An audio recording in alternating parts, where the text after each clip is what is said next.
Welcome to lesson number 4 on Bohr diagrams. Our lesson objectives: construct Bohr diagrams for atoms as well as for ions. So when Bohr came up with his model of the atom, he proposed that electrons orbit, as you see in the picture here in the model, around the nucleus in these things called energy levels. And each of these principal energy levels are a fixed distance from the nucleus, meaning a set distance. And they can hold a specific number of electrons, for example 2 in the first energy level, and that they have a definite amount of energy. And so the further away from the nucleus that you get, the more energy the electrons have. And these orbits going around are called energy levels, or also referred to as energy shells. So how do we construct these Bohr diagrams or Bohr models? Well, the first thing you do is you're going to look up the electron configuration at the bottom left-hand corner of the element box. We're going to draw a circle representing the nucleus, and we're going to write the number of protons and neutrons in it. And lastly, we're going to draw in the energy levels and write the number of electrons in each shell. So let's see an example of that.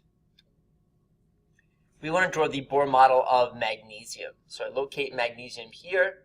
I see the electron configuration. What I'm going to do is draw a circle, as I did here. I'm going to look up the number of protons, which is the atomic number of 12, and I write 12p for the protons. And then 24 minus 12 is the number of neutrons, and that also goes in the nucleus. And then I see that I have 3 numbers here, indicating 3 distinct principal energy levels, or shells. So I draw 3 circles, 1, 2, 3.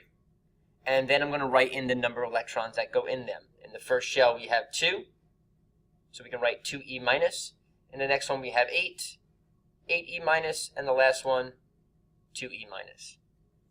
You could, which is more tedious, you could put dots representing the electrons. So 2 dots in the first shell, 8 in the second shell, and 2 in the last shell. But this is a much faster way and a cleaner way to show the number of electrons in each shell. And if you look, we have 12 protons, and we have now outside in our shells 12 electrons, and so the overall charge is 0 because all atoms are neutral. So let's check your understanding. Can you construct a Bohr diagram for atoms? Now let's look at constructing Bohr diagrams for ions. It's going to be the same as we did for the atoms. The only difference is we're going to add or subtract electrons from the outermost energy level. We call that the valence shell. So let's see an example here.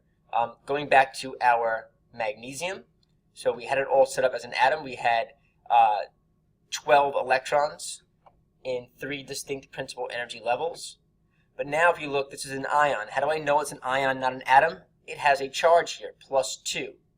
So where's the +2 coming from? Well, if we have 12 protons, 12 positive charges, +2 means that we have 2 less negative charges, so 2 less electrons. And so the overall charge is +2. Recall that we can't change the proton number, so it doesn't mean that we have 2 extra protons. That would change the element, what it is. So we have 2 less electrons, so therefore 2 less negative charges, overall charge is +2.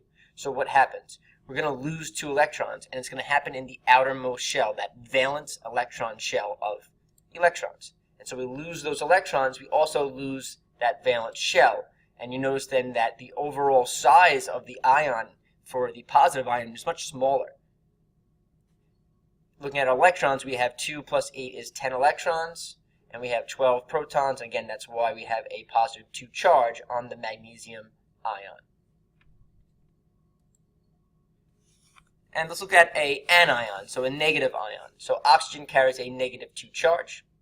What does that mean? We have 2 extra negative charges. So if it has 8 protons coming from the atomic number 8, so 8 positive charges, those 2 extra negative charges means that I have 2 extra electrons. So I have a total of 10 electrons, and the overall charge is -2.